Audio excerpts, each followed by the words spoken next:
For the prosecution.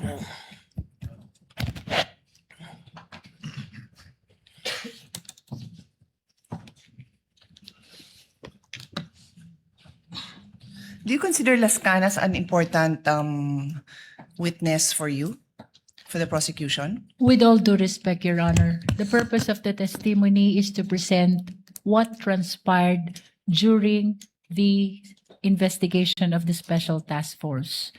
As to whether or not what probative value it holds, it is not part actually of the decision of the prosecution, as what we are intending to do here is to present only what happened during the investigation of the NBI, Your Honor.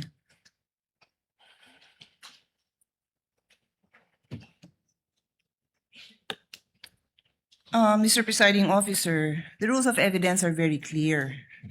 You either present a witness who provides your testimony or you present a document. And in terms of documents, Rule 132, Section 19 says there are two classes of documents, public documents and private documents.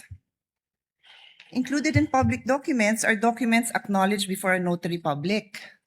Yung pinakitang document is not acknowledged by a notary public.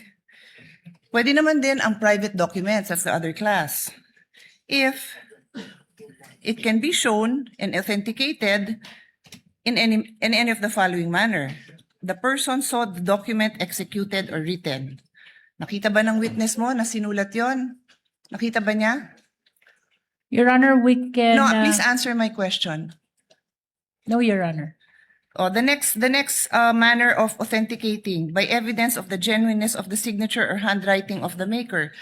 The defense said ni walang original signature doon. Do you disagree with that?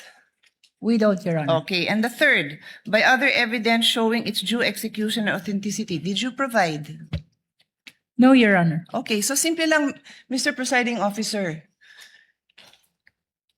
They're trying to prove something by showing a document that any law student, even yung mga kababayan natin na nakikinig na ngayon na ang dami ng alam sa procedure, will tell you na hindi acceptable yon.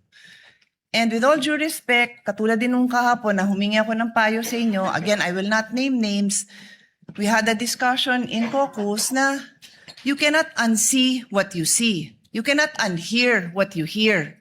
So pinalabas yun.